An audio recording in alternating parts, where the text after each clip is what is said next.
Hi.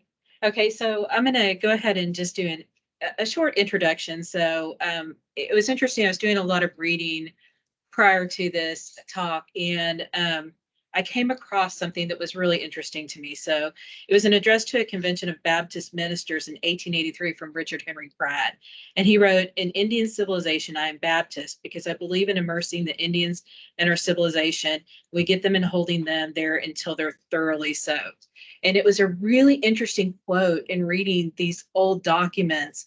And as a member of the Cherokee tribe, I thought, how in the world did he think this was going to work? Does that make sense? Looking at the exhibit, that was kind of a juxtaposition of where he says the exhibit says choirs, bands, and drama clubs were programs developed as mechanisms to civilize and Americanize Native students, a natural outgrowth of the military structure of early schools. The marching bands mirrored the military style drum, and bugle corps enjoyed widespread popularity. So then, it's kind of this juxtaposition between what Pratt says and then how it's kind of evolved. And so I probably should introduce you first. This is John Troutman, and I'm excited for you to kind of help us make sense of this. Does that make, to make sense of these kind of strange juxtapositions of what they really wanted to do to Native Americans and then what Native Americans actually did with this music. So I want to welcome John Troutman. Hey, everybody. Thank you so much for having me. I'm really excited to. It's a bit distracting.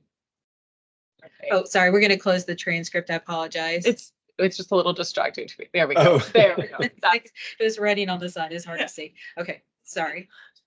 No, well, thank y'all so much. And thank you to Dr. Cox and Dr. Northrup for inviting me to see the students here and to have an opportunity to chat with you as you saw this film and as you're experiencing now this traveling exhibit away from home.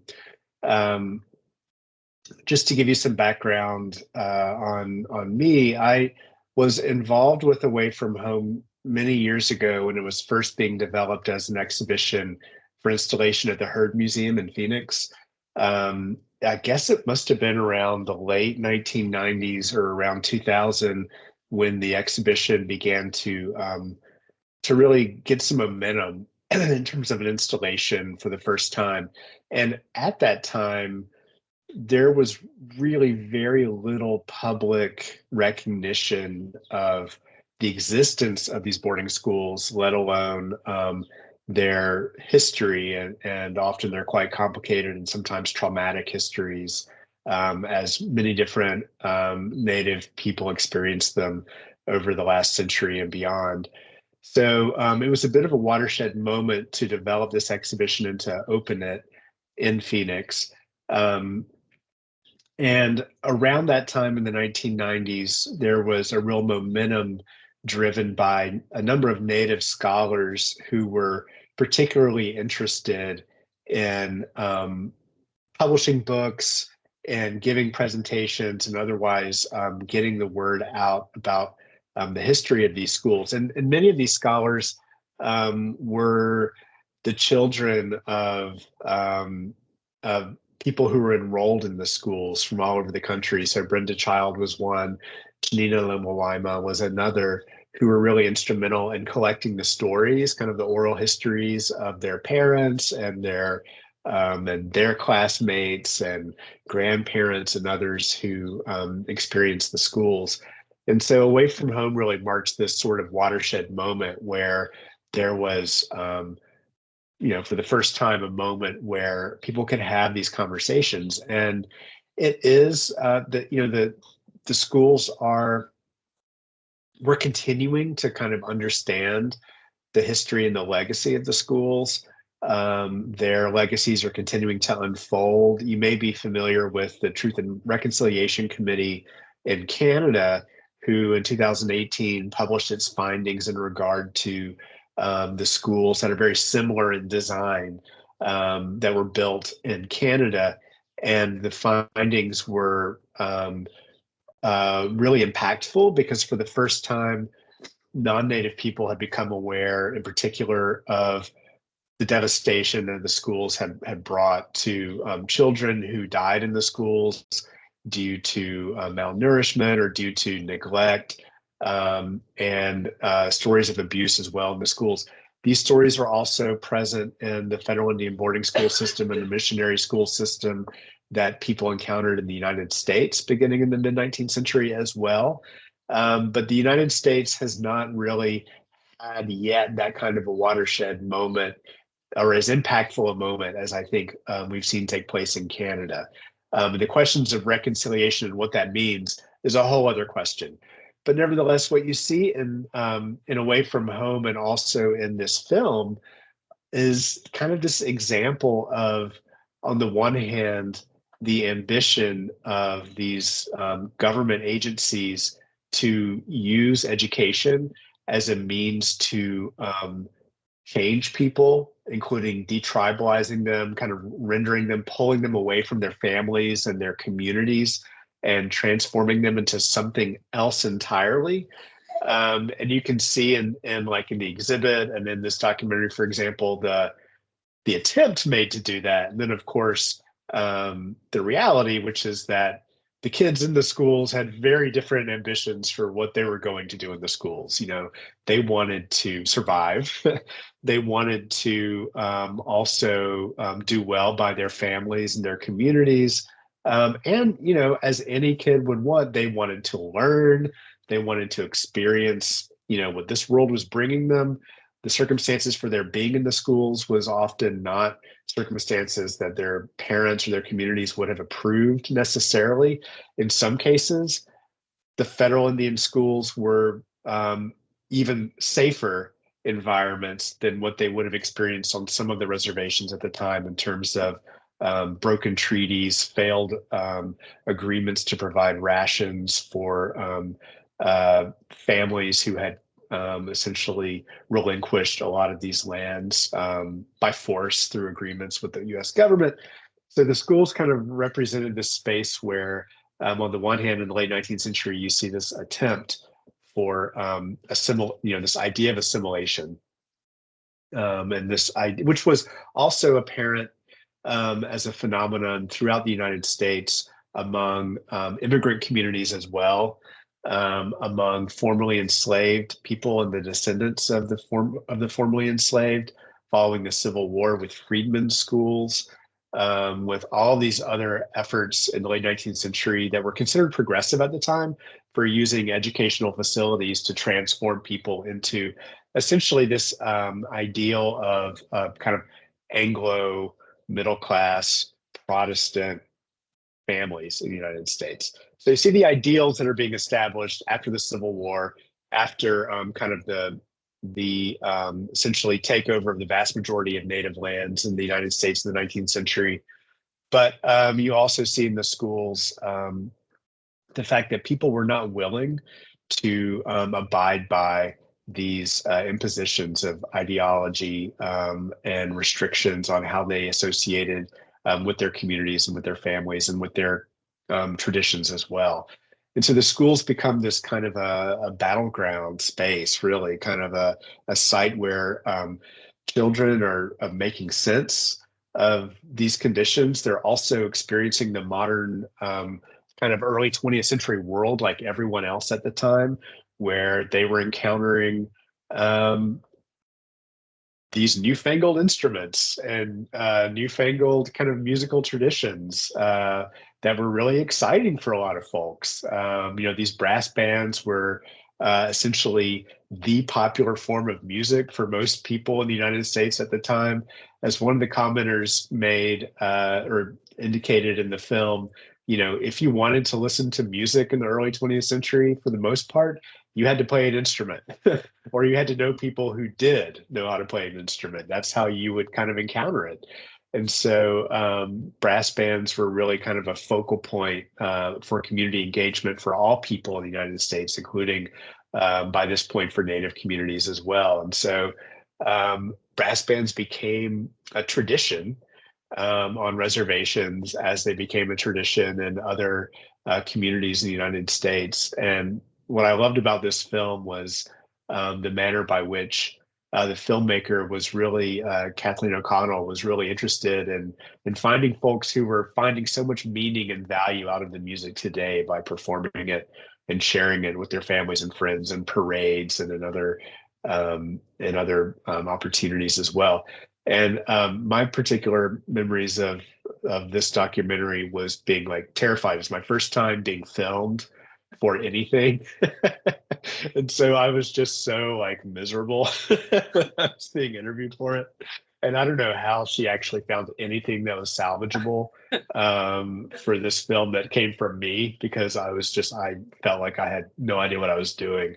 But I was really happy to be a part of it, because I guess what I felt like I was able to contribute with this story was the fact that I had an opportunity as a graduate student, as a history graduate student, to work in some archives and national archives and here in DC, where for the first time I was able to secure kind of a research grant to go in, actually through the Smithsonian. We have research grants, so y'all let me know if you want to talk about that.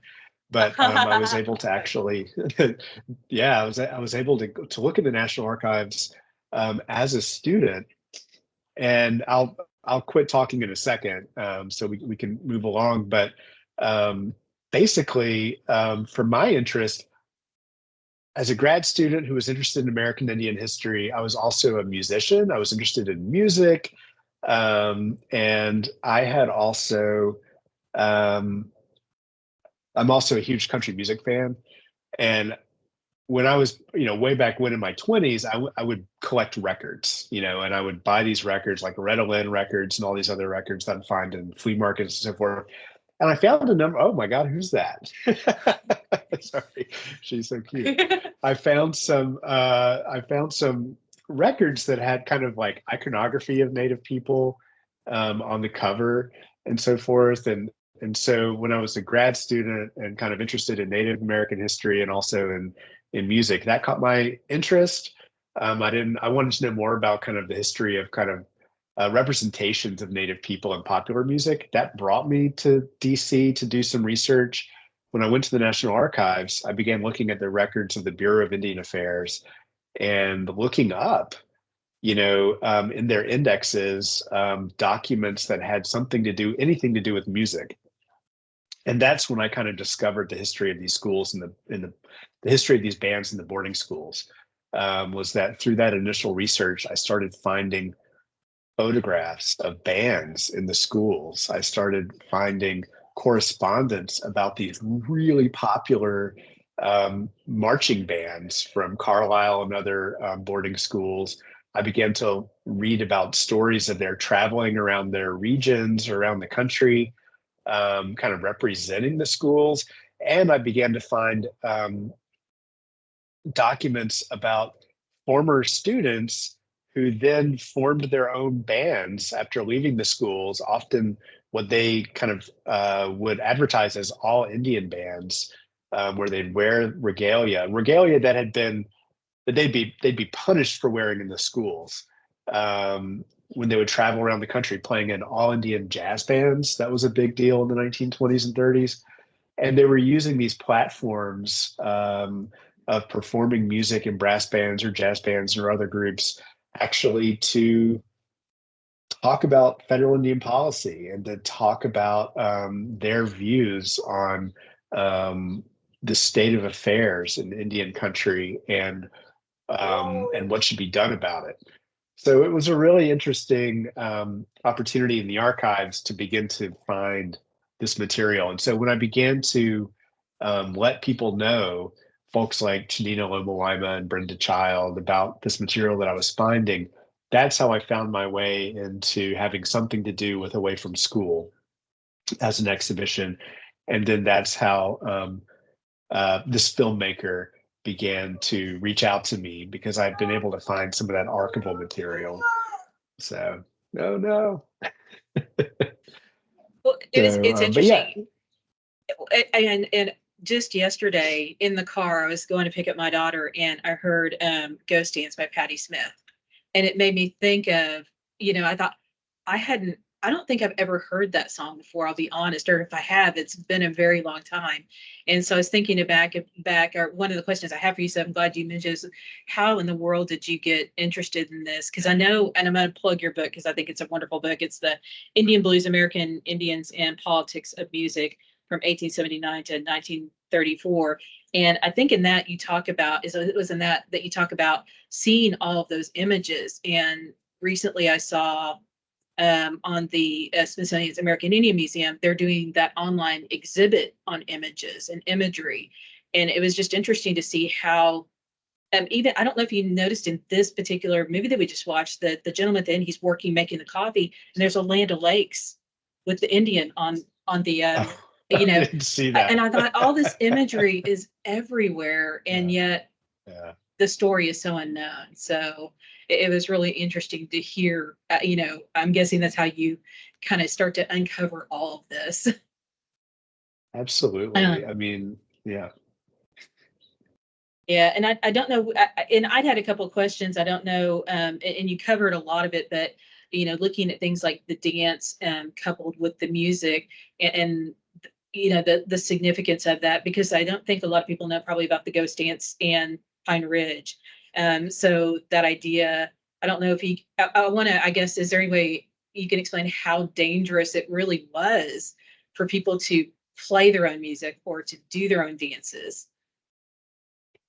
Well, that was kind of a fascinating, often troubling part of the story that, again, I began to kind of get a hand on through archival research for this project. I, you know, was aware, for example, that about 300 people at Pine Ridge were killed in 1890, who were associated with the ghost dance movement, which was this kind of revitalization movement that became intertribal and really spread like wildfire across the continent, in large response to kind of the way in which Native nations were reeling in the mid 19th century in regard to the 7th Cavalry and the efforts by the U.S. government to essentially confine people, to take their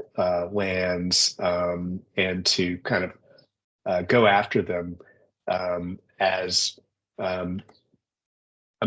kind of people from the United States were beginning to invade all of these territories and moving across the continent. And so,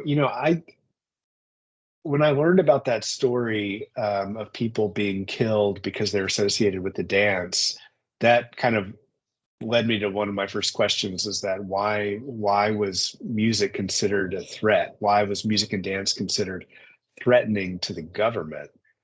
To the extent that around 300, mostly women and children, were killed by the 7th Cavalry in consequence.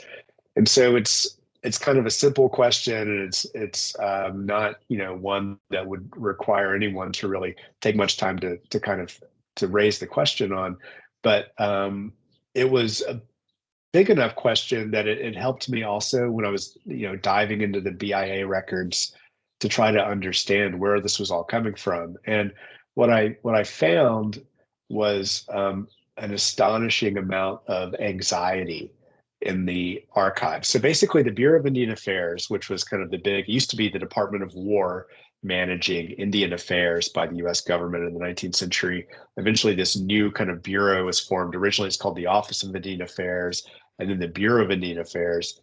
This became this huge management agency of the federal government, really as the idea of bureaucracy across the world, and certainly in the US, begins to rise in the late 19th century. And so you have all these offices built, you have administrators, you have clerks, you have all these folks like me who are like civil servants, working for the federal government now, doing these little jobs as part of this bigger picture.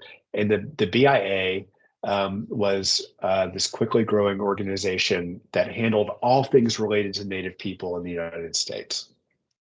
And so when I began and the archive itself for this agency is just incredibly big. And there's repositories for BIA records all over the country, including in Dallas-Fort Worth, with a regional branch of the National Archives, and in DC. And when you start looking around in those records and you start looking up topics around dances and around music and so forth, I would just find all this documentation of reservation superintendents and clerks just reporting to DC, oh my goodness, all these folks are dancing and we don't understand their language or the songs. And they did not have, they did not have any understanding of what the songs were about, what the dances were about. The dances are mostly about healing and retaining community, often distributing resources through giveaways. I mean, just really kind of fundamental ways of caring for neighbors, and for, kind of ensuring a vital community and set of cultural traditions as well.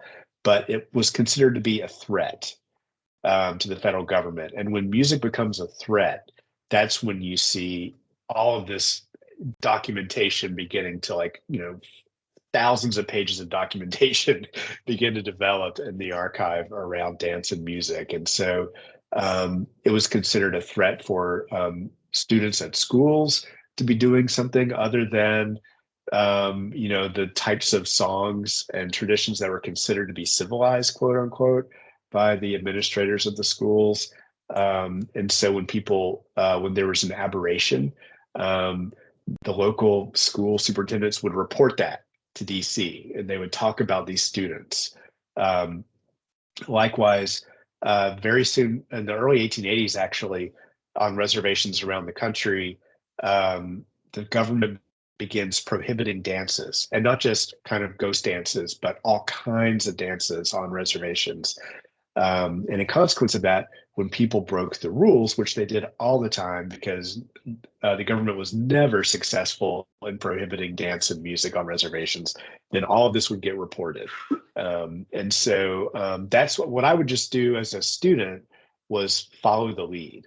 I just kind of followed the archive to where it was taking me, and I would uncover these, documents of these accounts by folks that no one had really looked at in 100 years, until I had started kind of poking around in there again, it looked like, because they were all covered in dust, and it was the whole kind of thing that you could imagine. But what was also really fascinating to me, and I'll wrap this one up, is that the government in the 1880s begins prohibiting dances on reservations all over the country. They try this again in the 1920s with a whole other effort to prohibit dancing. But then you find all of this correspondence from local government kind of clerks and superintendents to DC saying, well, the folks here at Pine Ridge or the Crow Reservation or Tahlequah they said that they want to hold a dance in honor of George Washington's birthday, or they want to hold a dance on the 4th of July, or they want to, honor veterans of World War I, because Native people volunteered for World War I at a reach higher than any other population in the United States, for a whole other set of reasons, and that's a whole other story to talk about. But you also find these requests for folks to honor veterans during World War, soldiers who were in World War I at the time, requests to raise funds for their families, to raise funds for the Red Cross. I mean, you find all of these proposals for holding dances that sound like they're all about, celebrating kind of the virtues of this kind of like generic version of American patriotism. And it's, and that was probably one layer for some of these requests, but they're also looking for any excuse that they can to just hold their dances, and they did. And so you can also see in this correspondence in the National Archives the strategies that people were deploying to resist these prohibitions against their cultural traditions. And it really just kind of resulted in this kind of remarkable politics of music and dance in that period, the late 19th and early 20th centuries, in the schools and on reservations and on the stage, vaudeville stages, on jazz tours of these groups that kind of formed when they left the schools and so forth. That was just kind of an amazing look into how music actually is political, how it can change conditions, how it can be used as an effective means to push back against oppressive policies. And in this case, and in all cases, Native people won. And eventually all of these prohibitions fell by the wayside by the mid 1930s. Well, and I know that in talking about this, in looking at this, the registration agents, was that who they would have to put those requests into? And I guess in talking about all those that you found, were they granted? Did they say yes because they were for what seemed like 4th of July or something else? Is that what ended up happening? Yeah, it was incredible. I mean, because you could, yeah, there were these kind of local, various versions of kind of local reservation superintendents and agents, government farmers, which were like white people who were like hired basically to spy on Native people, like their neighbors who were farming nearby. And this is like actually a thing, like these government farmers. And so they would all write the BIA, like kind of the head of the head agency in DC. And some of them were so upset that they had to grant the request. They knew what was going on. They knew that these folks were taking, just taking advantage of this idea of like 14 different national holidays that they would kind of use in various instances to advocate for a dance. And they would just say they just want to dance all the time. And I don't understand. It's not the way it should be. This is not assimilation.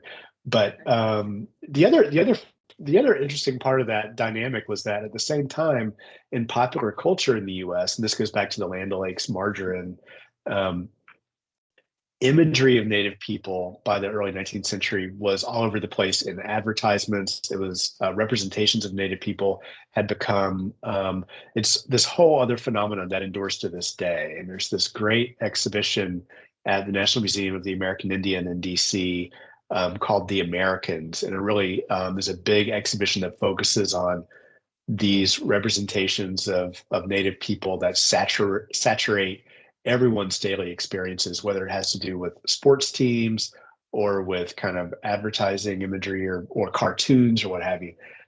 And so there also in the early 20th century was a real interest by non-Native people about things Native. And a lot of this was kind of romanticized, kind of this idea of the noble savage was a really powerful force at the time in popular culture. But nonetheless, the BIA also was receiving kind of pushback for prohibiting dances. Like local Native people in some cases would say, why are you not allowing us at this rodeo to invite kind of local folks from the Creek Nation or Cherokee Nation to perform dances? Like we like it when they perform these dances. But we heard that the government's prohibiting them. And so the government agency itself was facing this really interesting tension between its ambition for like total assimilation and the fact that they're receiving pressure both from Native communities and non-Native communities for completely different reasons to abolish the prohibitions. Yeah, I think it's interesting. And I'll put a plug in for it because I watched it as we began to talk on Netflix, The Rumble, and so there's this idea that moving forward, it doesn't stop. Native Americans kind of use their music to continue on and to evolve. So again, this idea that the government could ever stop it amazes me as someone again who's Cherokee. I'm just like, you obviously don't know Cherokee or any other Native tribes, but.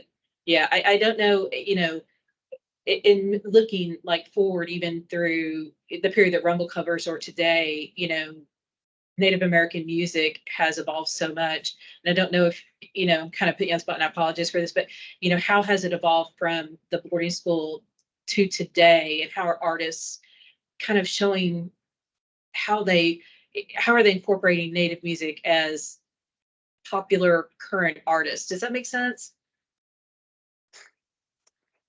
Yes, I mean, I think that it's been great to kind of just observe and Rumble's a really great example of this, as all of these different popular music genres continue to flourish and to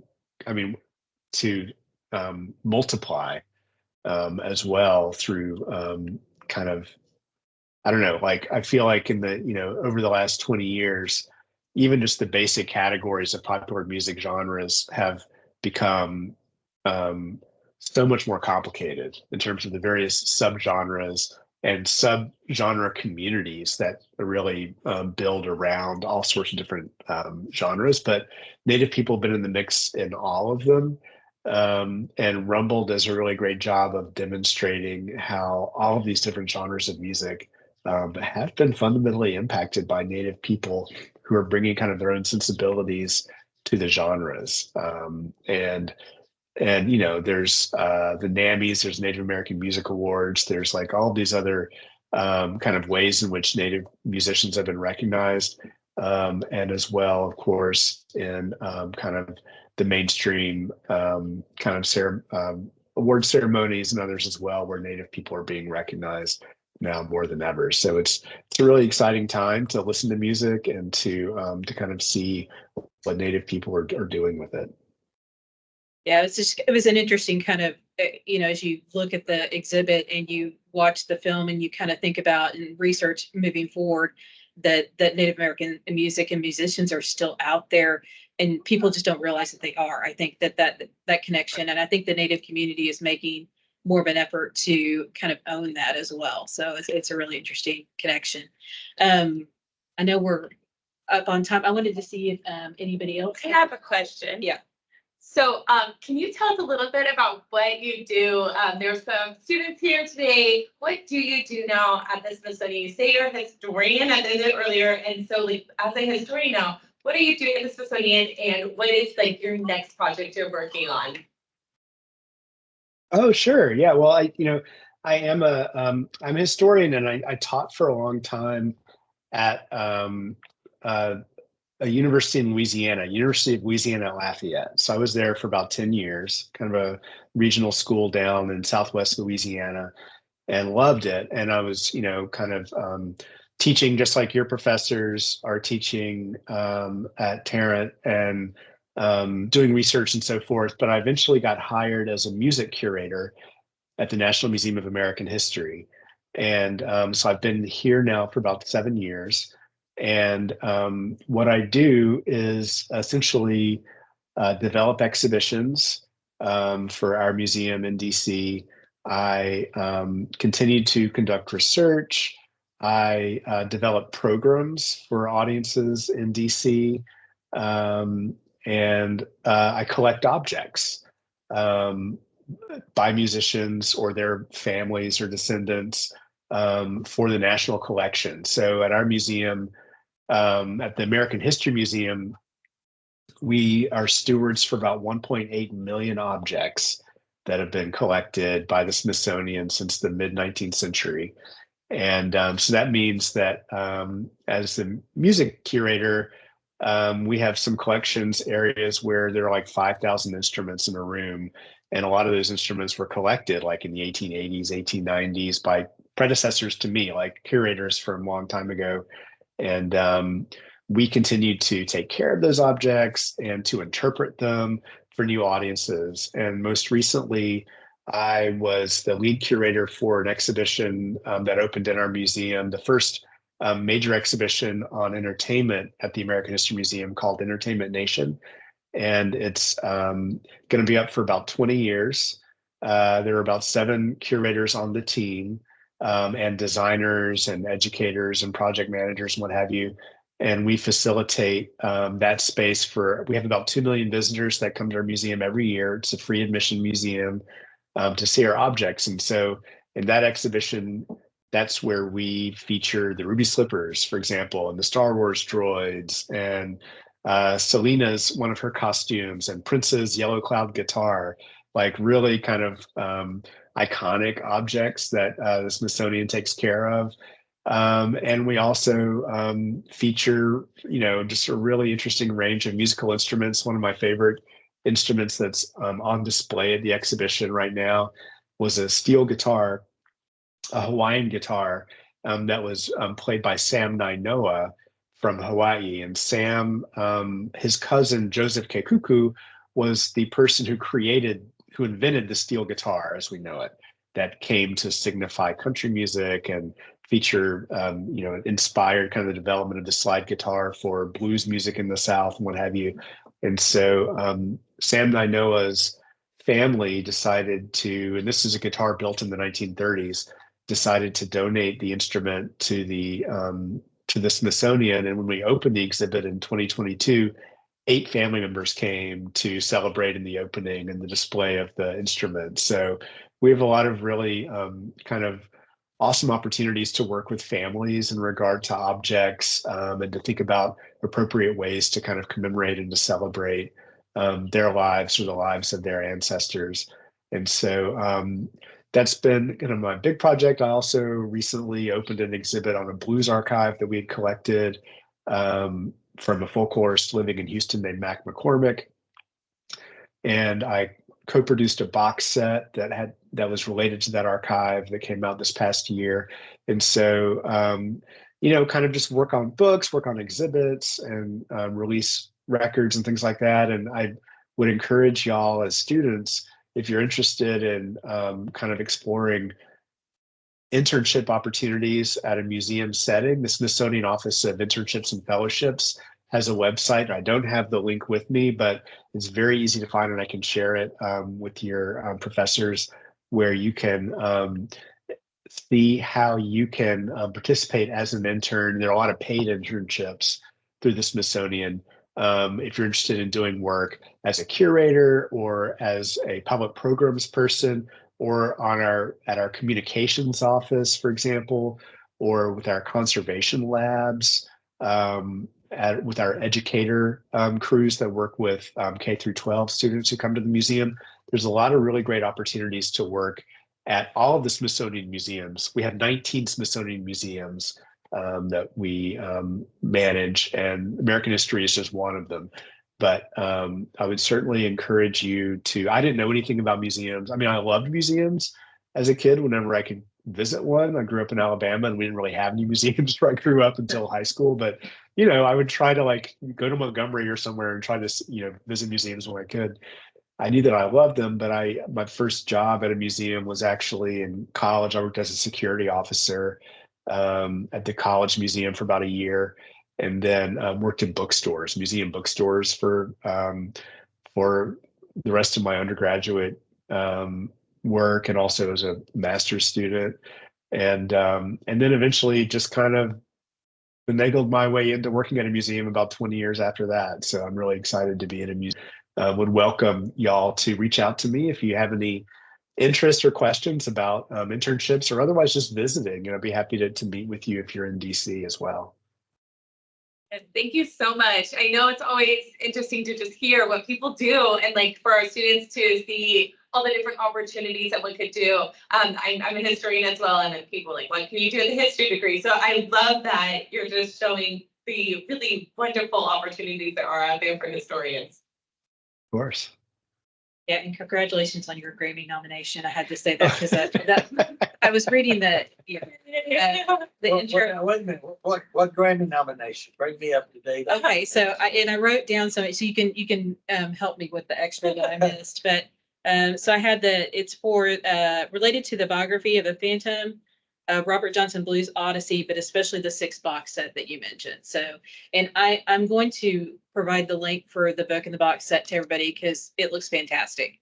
Cool. And like I said, I've read your other book and it's good. It's history books, I think, for some people can be dry, but the way that it's written is you're a storyteller. So anyway, I'm going to plug It's that. the musician probably, and that helps. Probably, yeah. Yes. So, Thank you. Yeah, the Grammys were really cool. I bet, yeah. I was not expecting that to happen in my lifetime, so it was really fun. well, and I guess that particular, it looks like, and I want to know more about it, or look into it myself too, is the particular music has a connection to Texas and, Tejano music and all. So it's a tie-in to here. Yeah. So I want to encourage our students. That's why I'm going to post that information.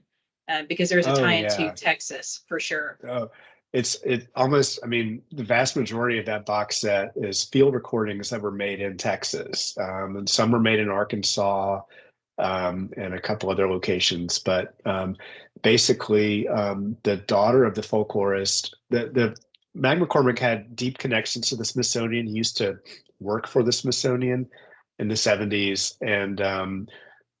and I think that there were several reasons why she decided to end up placing it at the Smithsonian, but she donated everything to the Smithsonian. And so there are 290 tapes of field recordings of many blues artists and others, mostly from Texas, that he recorded in the late 50s through the early 1970s. And it's all streamable on, your typical streaming services. You can find it. The box set's called Playing for the Man at the Door. And the liner notes actually are free on Smithsonian Folkways website as well. You don't get the photographs with the liner notes, but you get the text, which is available for download online.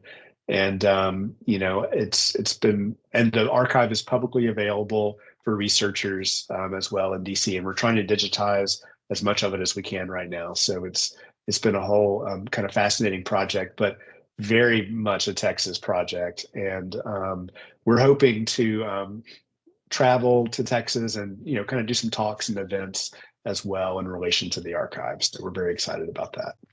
That's what I was wondering, if you're going to come here and show any of that at some point. Keep us in I the hope loop. I'd so. love to come and see it for sure. Oh, for sure. Does anybody else have any questions really quick before we wrap up?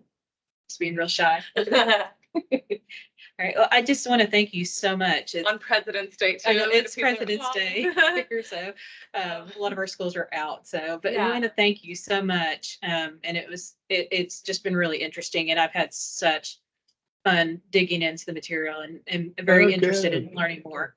So I appreciate it. Great. Well, thank you all so much. I really appreciate your time. And it was my pleasure to participate in your event and to celebrate the exhibit as well. So thanks for having me. Yeah, and for students that are here, if you haven't been to the exhibit, it is across the hallway in our library. It'll be open. Tell your friends, tell everyone about it through the end of February. So we'll have additional programming. I'll let you help out the next one. Don't worry, on Thursday at lunch, we have a lecture with Dr. Scott Langston from TCU. And then next week we have Davina Tubears. Dr. Tubears is going for a virtual lecture on Tuesday. So all of that's right out to the door. You'll see the programming list. So we can't wait to have you at our other events. And lunch will be provided at both. So yay. Free fit's always good. Yeah. All right. All right. So Have a good day. Thank you Thank so you much. so much. Thank you. All right. Thanks, y'all. Appreciate your time. Bye-bye. Bye. Thank you. Bye.